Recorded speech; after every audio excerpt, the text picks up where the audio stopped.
Here are some of the theories and thoughts after watching episode 2 of Loki season 2.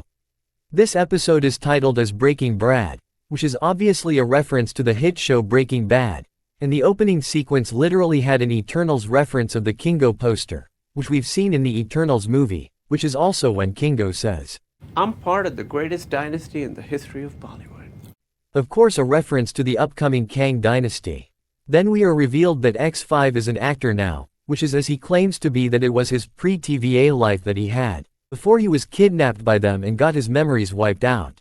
And I think that, the modified Tempad X5 was using, was probably the thing that gave his life back on the timeline, and made him a movie star.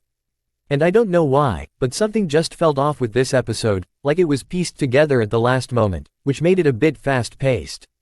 After that, we get a Mission Impossible-styled Tom Cruise chasing sequence, between Loki and Brad Wolf, where when reached a dead end, Brad uses the teleportation tech, the same thing He Who Remains used, when Sylvie was trying to kill him.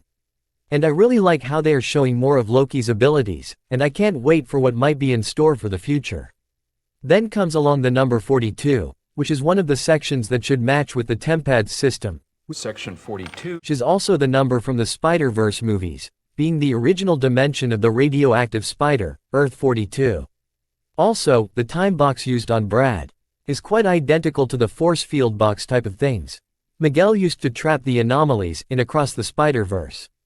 Then later in the episode, Mobius calls the time cube machine a gizmo. if you're wasting our time, you're going right back in the gizmo. The same thing that is also referred to as the multiversal gizmo, for interdimensional travel across the Spider-Verse.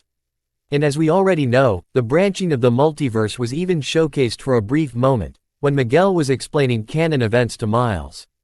And this little thing is not related to the topic of the video, but in the post-credit scene of Into the Spider-Verse, after Lila says to Miguel that he is a bit late, he says, "We can't all be everywhere at once." And after all these references between Loki and the Spider-Verse movies going back and forth, which both deal with the plot that revolves around the concept of the multiverse, this had me wondering about the Academy Award-winning movie of 2022, Everything Everywhere, All at Once, which is also based on the multiverse, where the actor for Ouroboros played one of the major protagonists in the movie, that got him the Oscar for supporting actor.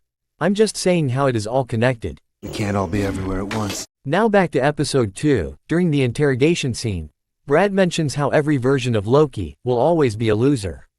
You lose. You're a loser. A direct callback to what Sylvie says to Loki on Lamentus 1.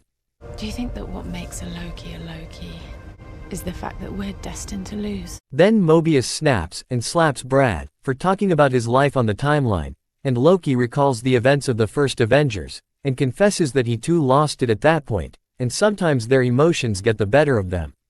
After that, Loki and Sylvie reunite, only to find out through Brad, that General Dox has been bombing every other branched timeline, and almost restored the Sacred One. Now, I think the next episode will be about Victor Timely, as OB mentioned that the containment doors won't open, until it scans the valid temporal aura of the person who designed it, and without Miss Minutes, who might be having the temporal aura of He Who Remains, it is impossible to retrofit the loom. So in order to acquire the temporal aura of He Who Remains, they might end up with one of his variants, Victor Timely, as continued in the post-credit scene of Quantum Mania. Then they might try to convince him for saving the TVA by explaining how everything works, and probably send him to the temporal loom for retrofitting. But eventually something is going to happen, that again makes the loom even more critical, and finally the TVA will be turning into spaghetti, through spaghettification, by the temporal radiation of the meltdown, after everyone escapes it. And I believe Loki will be time-slipping again, as there is a lot of footage of him from the trailers where the sequences didn't take place yet, but this time, he might be controlling the time-slipping to travel across the past, present, and the future, until they find an optimal solution for preventing the temporal meltdown, and saving the TVA. Thanks for watching, let me know your thoughts in the comments.